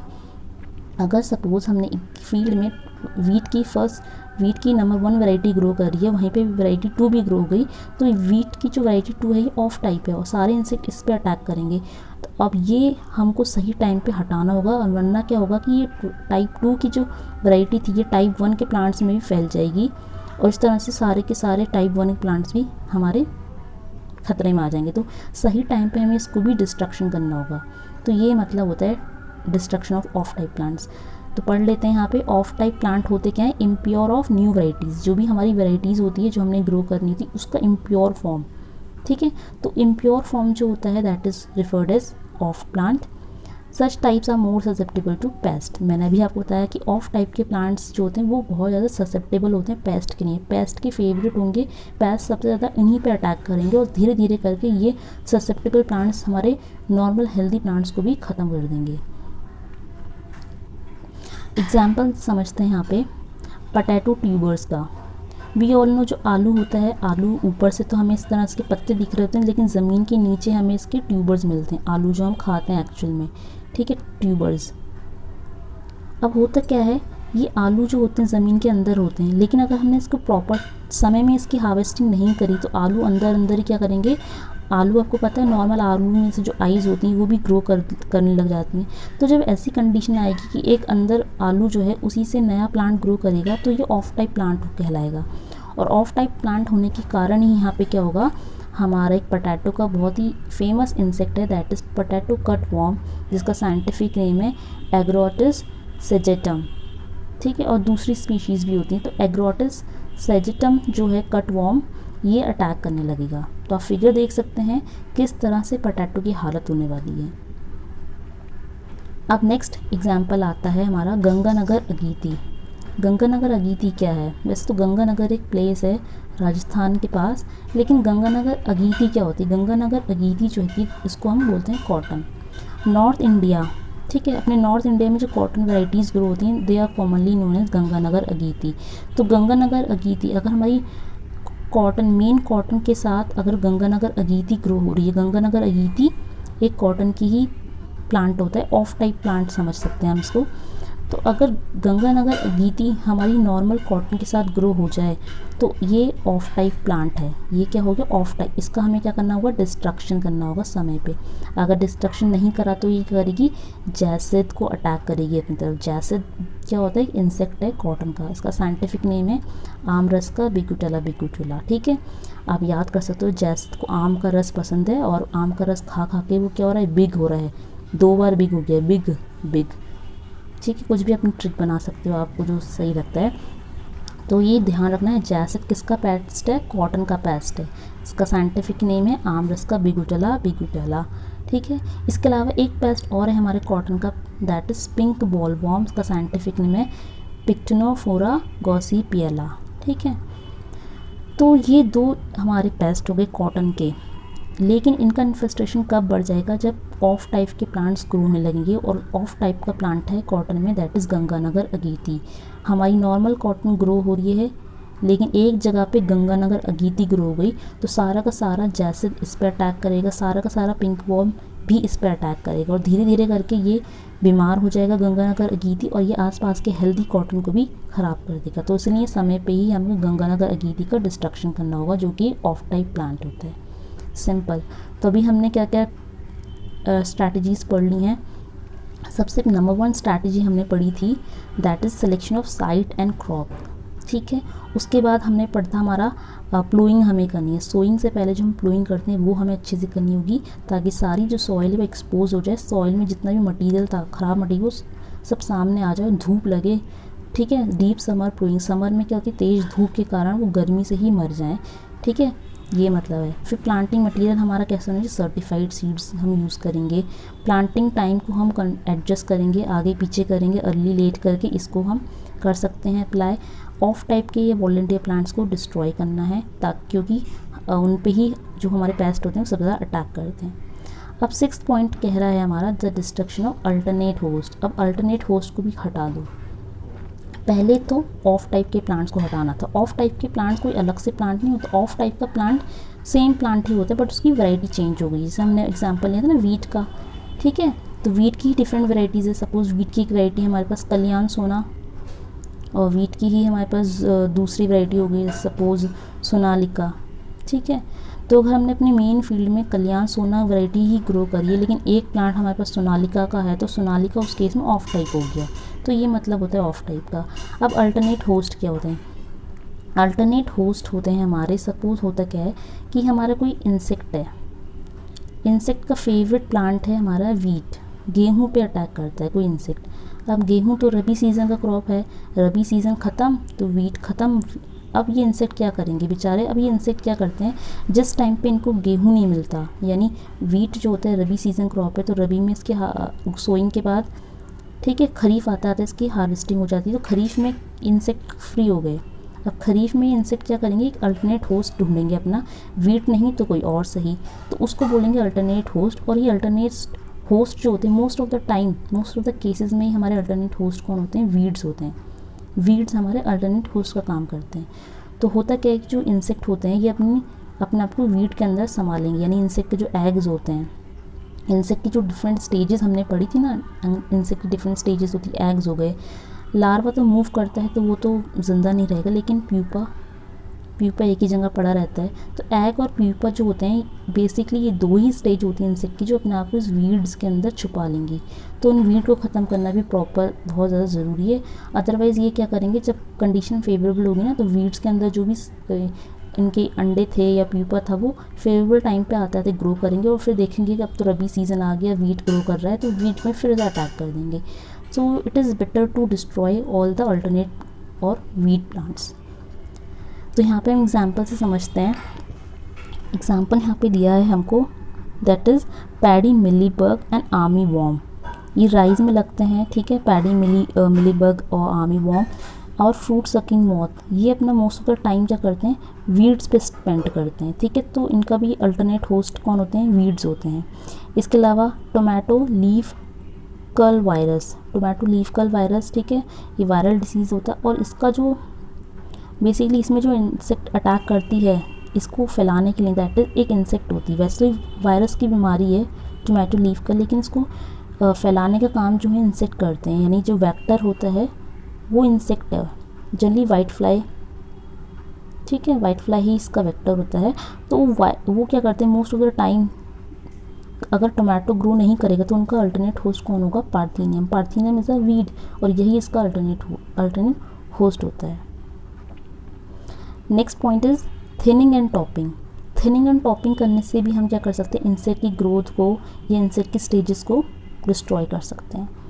सच parasite affects the pest population. Topping of cotton removes the eggs of Helicoverpa armigera, ठीक है। तो again Helicoverpa armigera, okay, Heliothis armigera, तो ये इंपॉर्टेंट है कॉटन में। अगर हम कॉटन की टॉपिंग करें, टॉपिंग का मतलब है कि ऊपर वाले हिस्से के, यानी कॉटन का प्लांट है ये, तो कॉटन के प्लांट के ऊपर वाले हिस्से को अगर हम रिमूव कर दें, टॉपिंग कर दें, तो हम इस इंसेक्ट से बच सकते हैं। बिकॉज ये जो इंसेक्ट है ये अपने अंडे, एग्स लेइंग यहीं पे करते हैं, टॉप पोर्शन पे। तो अंडे यहाँ पे होते हैं, तो हम इतने हिस्से को हटा देंगे तो अंडे ही नहीं होंगे, तो ना बनेगा लावा, ना होगा डिस्ट्रक्शन। नेक्स्ट इज, अब हम देखते हैं कि थिनिंग क्या होता है। टॉपिंग में हमने अपर पोर्शन को कट करा, दैट इज टॉपिंग। थिनिंग में क्या होता है कि बहुत सारे प्लांट्स अगर बहुत ज़्यादा क्राउडेड हैं, सपोज एक ही पॉइंट पे बहुत सारे प्लांट्स ग्रो कर रहे हैं, बहुत ज़्यादा क्राउडेड है, तो ऐसी कंडीशन में भी हमारा इंसेक्ट का डैमेज जो होता है बहुत ज़्यादा होता है। तो हम इस क्राउड को थोड़ा कम करेंगे, हमने इन प्लांट्स को थोड़ा रिमूव कर दिया। तो हम प्लांट्स को जब थोड़ा रिमूव करेंगे, अब क्या होगा कि एक ही पॉइंट पे, एक पॉइंट से बहुत कम प्लांट्स ग्रो करेंगे, मतलब थिनिंग कर दी, that is the meaning of thinning. तो थिनिंग में क्या होता है कि हम जो अनहेल्दी प्लांट्स या इन्फेक्टेड प्लांट्स होते हैं उनको रिमूव करेंगे, दैट इज़ कॉल्ड थिनिंग। तो ये हमने कर दी थिनिंग एंड टॉपिंग। नेक्स्ट हमारा मेथड होता है कल्चरल प्रैक्टिस में, that is the pruning and destruction of crop residues. Pruning क्या होता है अभी हम समझते हैं, लेकिन डिस्ट्रक्शन ऑफ क्रॉप रेसिड्यूज़ तो हम पहले भी पढ़ चुके हैं कि क्रॉप का जो भी रेसिड्यूज़ होते हैं, जो बचा कुचा लेफ्ट ओवर मटीरियल होता है, उनको हमें डिस्ट्रक्शन करना होता है, ठीक है। दैट इज़ द, क्यों करना होता है, क्योंकि जो हमारे इंसेक्ट होते हैं वो इनमें जाके छिप जाते हैं, तो इसीलिए हम इनका डिस्ट्रक्शन करते हैं। तो आप डिटेल में देखते हैं pruning and destruction of crop residues में क्या होता है। Unhealthy and infected portion of the fruits, trees and horticulture plants are remove. Generally जो प्रूनिंग होती है वो हम हॉर्टिकल्चर प्लांट्स में ही करते हैं। जो फ्रूट्स हैं हमारे, वो भी हॉर्टिकल्चर प्लांट्स की कैटेगरी में ही आते हैं। तो होता क्या है, हॉर्टिकल्चर प्लांट्स में क्या होता है, जो भी डिसीज्ड पोर्शन होता है या जो भी बेकार पोर्शन होता है, अनहेल्दी इन्फेक्टेड पोर्शन होते हैं, उसको हम प्रून कर देते हैं। प्रून का मतलब है कटाई छटाई करना, ठीक है, उसको हम प्रून कर देते हैं। प्रूनिंग के बाद हम क्या करेंगे, उसको बर्न कर देंगे। इसमें सबसे बेस्ट एग्जांपल है सिट्रस का।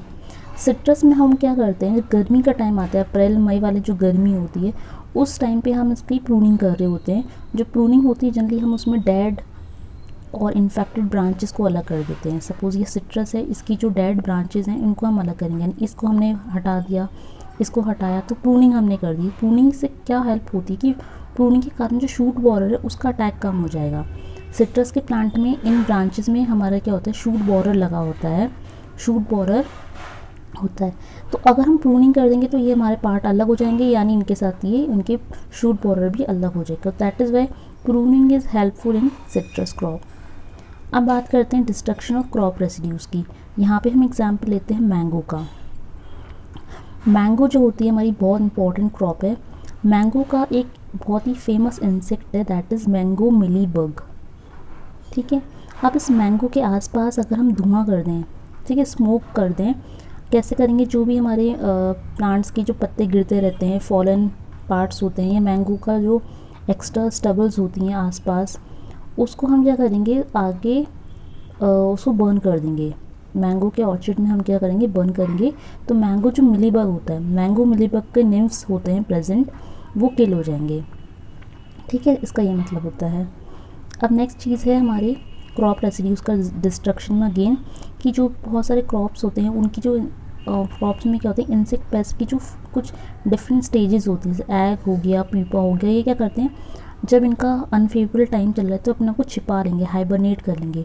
तो हाइबरनेशन जनरली हम क्या करते हैं, जो कोल्ड सीज़न होता है, ठीक है, तब। तो जब भी विंटर वाला टाइम आता है तो ये अपने आप को वीड्स के अंदर या क्रॉप के रेसिड्यूज़ के अंदर अपने आप को हाइड करेंगे, और जैसे ही फेवरेबल टाइम आएगा तो ये वहाँ से बाहर निकल जाएंगे, और जब ये फिर ये क्या करेंगे, अपने लाइफ स्टेजेस को इंक्रीज़ करेंगे। तो अगर निम्फ था या जो भी था तो अडल्ट बन के बाहर निकलेगा, तो और ये फिर क्या करेगा, दूसरे हेल्दी प्लांट्स को इन्फेक्ट करेगा। तो इसीलिए कहा जाता है कि जितने भी क्रॉप रेसिड्यूज़ होते हैं उनमें क्या होता है, इंसेक्ट की जो कुछ स्टेजेस हैं वो हाइबरनेट कर रही होती हैं, उनको भी डिस्ट्रक्शन करना ज़रूरी है। That is why we destroy और destroy the crop residues completely. ठीक है, तो ये रीज़न होते हैं। ठीक है, तो यहाँ पे आपको ध्यान रखना है, सिट्रस ध्यान रखना है, सिट्रस में शूट बोरर के लिए हम प्रूनिंग कर रहे हैं। मैंगो मिलीबग में हम मैंगो मिलीबग से बचने के लिए हम मैंगो के स्टबल्स को बर्न कर देंगे, और नॉर्मल हम डिस्ट्रक्शन क्रॉप रेसिड्यूज़ का ही कर देते हैं। अब नेक्स्ट पॉइंट है 9th इज़ फर्टिलिटी मैनेजमेंट। अब हम फर्टिलिटी को कैसे मैनेज करते हैं, किसी भी क्रॉप में हम फर्टिलिटी को मैनेज करने के लिए हम उसमें अप्लाई करते हैं फर्टिलाइज़र। और फर्टिलाइज़र से सुनते ही आपके दिमाग में आ जाना चाहिए NPK, यानी नाइट्रोजन, फास्फोरस एंड पोटेशियम। ये 3 बहुत ही हमारे फेमस फर्टिलाइज़र्स होते हैं जो क्रॉप की फर्टिलिटी को बैलेंस करते हैं, मेंटेन करते हैं। अब क्या आपको पता है कि इन्हीं फर्टिलाइज़र की डोज जो होती है वो डायरेक्टली और इनडायरेक्टली हमारी पेस्ट पॉपुलेशन को भी कंट्रोल करती है। कैसे, आइए जानते हैं। सबसे पहले हम बात करते हैं NPK में, हम सबसे पहले बात करेंगे फॉस्फोरस की। ठीक है, तो सबसे पहले हम बात करेंगे फॉस्फोरस यानी फॉस्फेटिक फर्टिलाइज़र्स की। तो जिन फर्टिलाइज़र्स में फॉस्फोरस प्रेजेंट होता है वो क्या करते हैं, हमारी इंसेक्ट की जो पॉपुलेशन होती है उसको कंट्रोल करेंगे। एग्जाम्पल यहाँ पे हम लेंगे लोबिया और ग्राम का। अगेन ग्राम मतलब किलोग्राम वाला ग्राम नहीं, दैट इज़ जो चिकपी है। तो सबसे पहले देखते हैं लोबिया। लोबिया दैट इज़ काउपी। काउपी में एक इंसेक्ट लगता है जैसिड, जो कि कॉटन में भी लगता था लेकिन लोबिया में भी है, और साइंटिफिक नेम इस वाले जैसिड का साइंटिफिक नेम है आमरस का कैरी। ठीक है, लोबिया में लगता है जैसिड, आमरस का कैरी।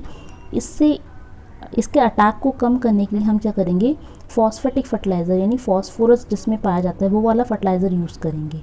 ठीक है, लोबिया में जैसिड से बचने के लिए।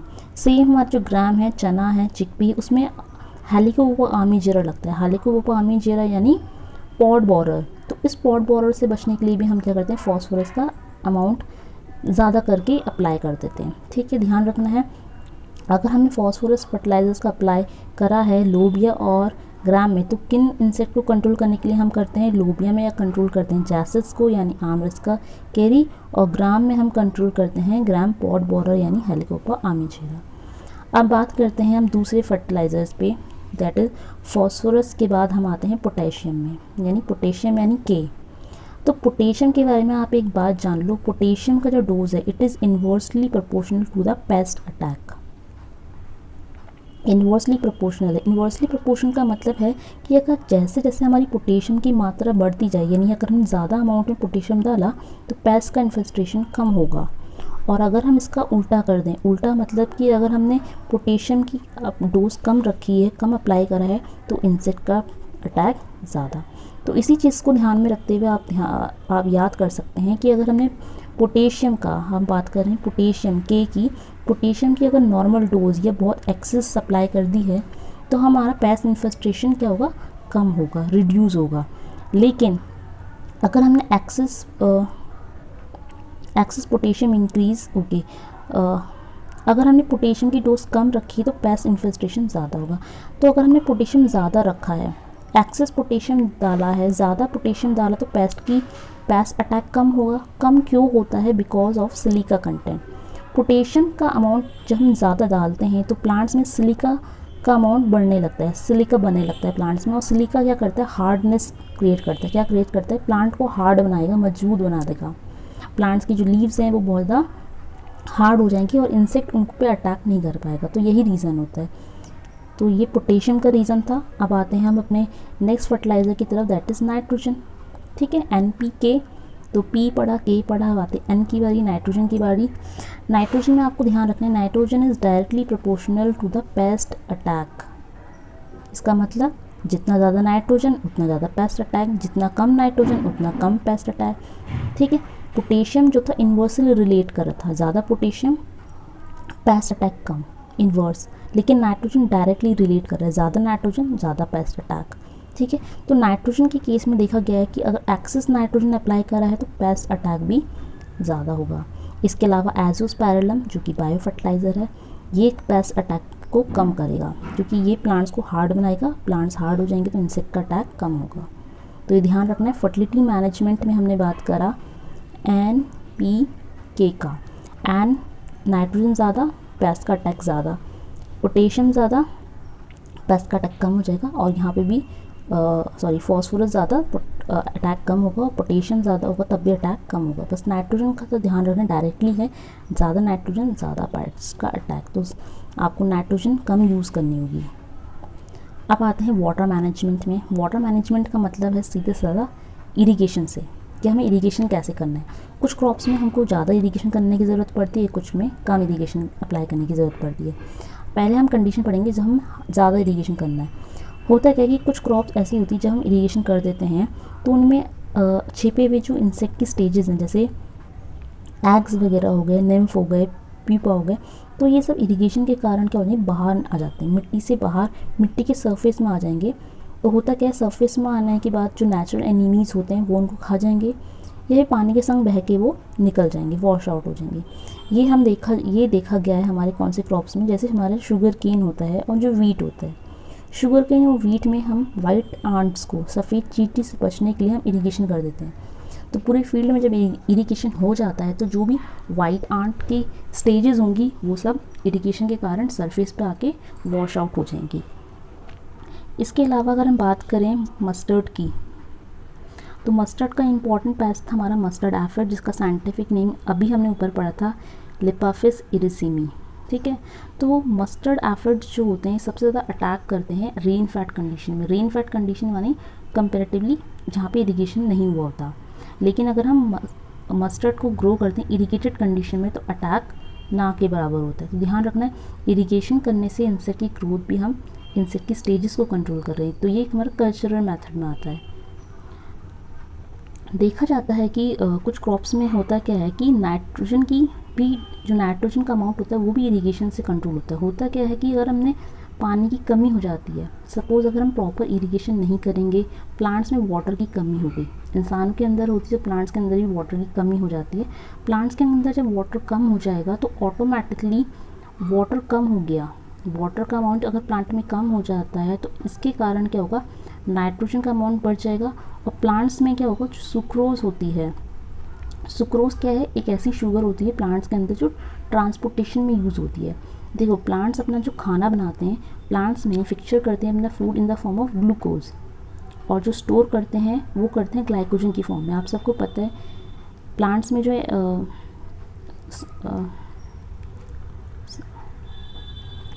जो प्लांट्स होते हैं, प्लांट्स में जो भी एक्सेस फूड होता है वो स्टोर होता है in the form of starch.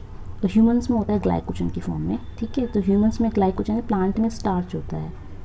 तो शुगर ध्यान रखनी, प्लांट्स में जो फूड बनता है वो होता है ग्लूकोज, और जो स्टोर होता है वो हमारे पास स्टार्च, और जो ट्रांसपोर्ट होता है वो होता है सुक्रोज की फॉर्म में।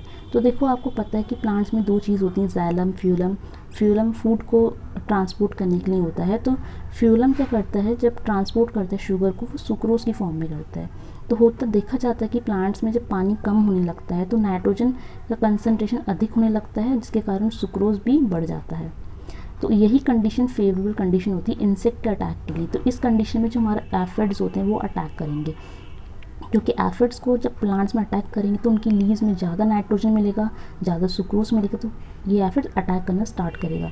कब, जब पानी कम होता है प्लांट्स में। तो ठीक है, तो ये कंडीशन थी जब हम इरिगेशन अप्लाई कर सकते हैं और इंसेक्ट को कंट्रोल कर सकते हैं। लेकिन हर बार इरिगेशन करना सक्सेसफुल नहीं होता, कुछ कुछ जगह पे हमें इरिगेशन नहीं भी करना होता। इसका बेस्ट एग्जांपल है हमारे पास अगेन ग्राम, वही चिकपी वाला ग्राम। होता क्या है, अगर आप ध्यान से देखो तो चिकपी जो ग्राम्स के पत्ते होते हैं उनके पत्ते थोड़े खट्टे होते हैं क्योंकि उनमें एसिड होता है, दैट इज़ मैलिक एसिड। और ये मैलिक एसिड ही क्या करता है, इस ग्राम की रक्षा करता है, इसको बचाता है from the attack of insect pest. ठीक है, तो इंसेक्ट पेस्ट को बचाने के लिए मैलिक एसिड वहाँ पे प्रोड्यूस हो रहा है नेचुरली। लेकिन अगर आपने इरिगेशन कर दिया इस कंडीशन में, ठीक है, अगर चने में, ग्राम में अगर आपने इरिगेशन कर दिया तो होता क्या है कि जो ग्राम्स की लीव्स होती हैं, जो कि जिसमें मैलिक एसिड बनता है, वो खट्टी होती हैं, जिन्हें इंसेक्ट नहीं खाते, इंसेक्ट अटैक नहीं करते। तो इरिगेशन करने से क्या होगा कि मैलिक एसिड धीरे धीरे कम हो जाएगा। मैलिक एसिड कम खटास कम तो इंसेक्ट का अटैक होता रहेगा, इंसेक्ट को फिर क्या मिलेगा, टेस्टी टेस्टी इनकी लीव्स मिल जाएंगी, क्योंकि खटास, अब मैलिक एसिड नहीं है तो खटास कम हो जाएगी। तो यही रीज़न होता है कि हर बार इरिगेशन करने से इंसेक्ट की पॉपुलेशन कंट्रोल नहीं होती, कभी कभार इरिगेशन ना करना भी बहुत ज़्यादा हेल्पफुल होता है। तो यहाँ इस कंडीशन में, ग्राम की कंडीशन में, अगर हमको पॉड बोरर से बचना है, Helicoverpa armigera is a pod borer, इससे बचने के लिए हम क्या करना होगा, इरिगेशन नहीं करना होगा, कम करेंगे। ठीक है, इतना कम करना है कि मैलिक एसिड आराम से बनता रहे, मैलिक एसिड जितना ज़्यादा बनता रहेगा उतना ही कम इंसेक्ट का अटैक होगा। अब नेक्स्ट हमारे पास पॉइंट है, दैट इज़ क्रॉप रोटेशन और रोटो कल्टीवेशन। तो क्रॉप रोटेशन बहुत इंपॉर्टेंट होता है, ये भी इंसेक्ट की ग्रोथ स्टेजेस को, ब्रीडिंग को कंट्रोल करता है। इसमें हम देखते हैं, crop provides food for insect pests and disease causing organism, and if the food is abundant all around the year such pests flourish and multiply rapidly। तो जनरल बात है कि जितना ज़्यादा खाना बनता रहेगा उतना ज़्यादा इंसेक्ट का अटैक होता रहेगा, उतना ज़्यादा उनकी पॉपुलेशन फ्लरिश होती रहेगी, मल्टीप्लाई होगी। Their abundance depends on the, इनकी जो अबंडेंस होती है population depend on the fecundity, hibernation, brooding period, इन तीनों पे निर्भर करती है। अब इस पैराग्राफ में सिंपल ये बताने की कोशिश करी गई है कि अगर आप मोनोकल्चर करते हो, मोनोकल्चर का मतलब होता है एक ही टाइप की क्रॉप को एक ही लैंड में साल भर साल ग्रो कर जा रहे हो, मोनोकल्चर कर रहे हो, तो इस कंडीशन में क्या होगा कि आपके जो फील्ड होगा उसमें इंसेक्ट बिल्डअप जल्दी होंगे।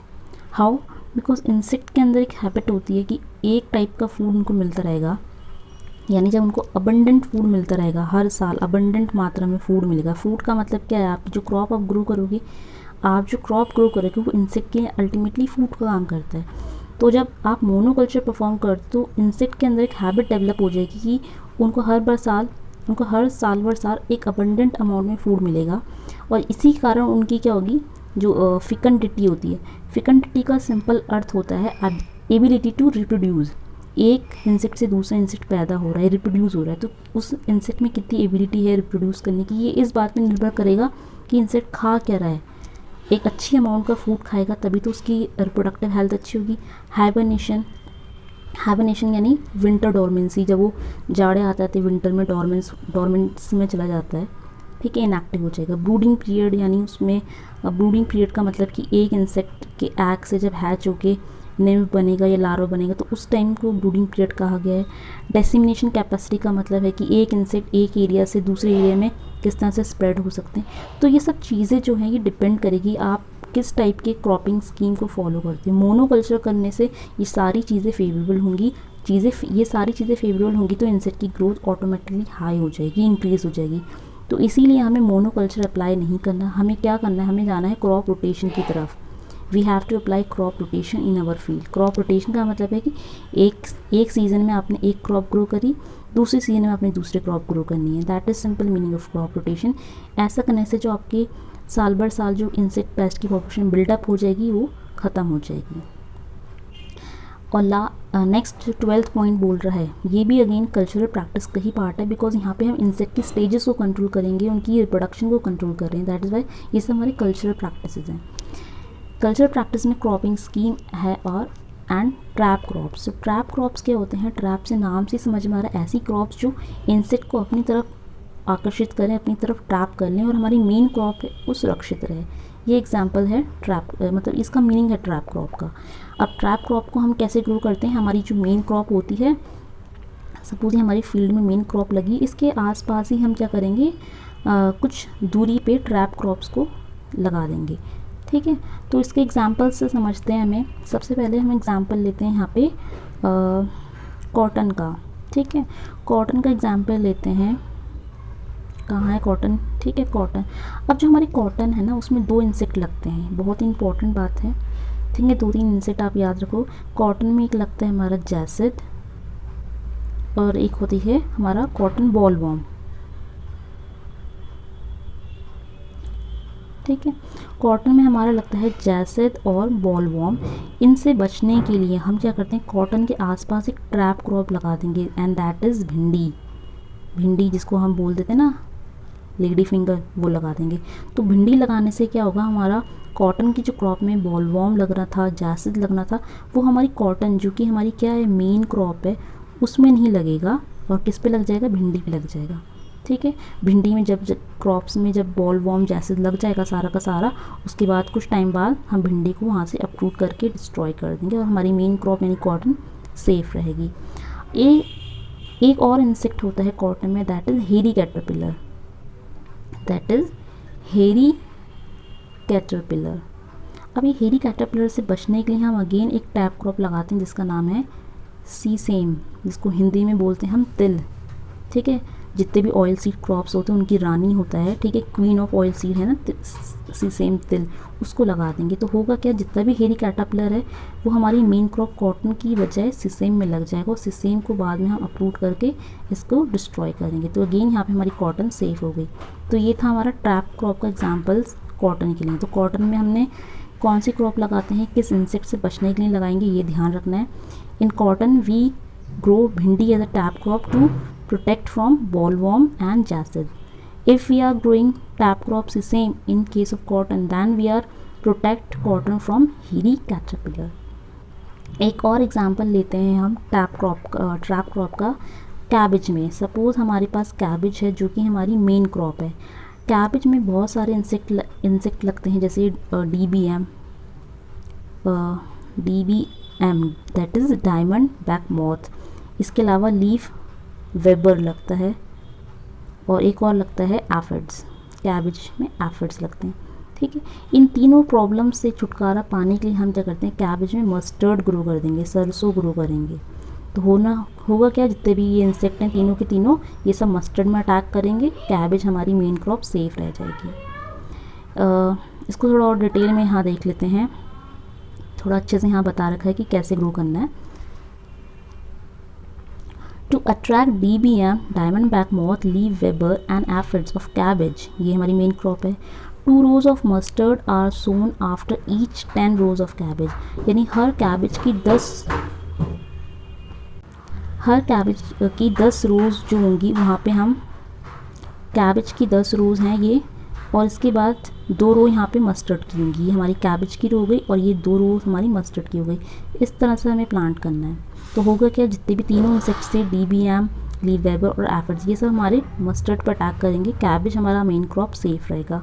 इसके कुछ टाइम बाद क्या होगा, 1 row of mustard is sown after 15 days of transplanting and another one after 25 days. एक साथ नहीं लगानी है, कुछ दिन का गैप्स के बाद लगानी होती है।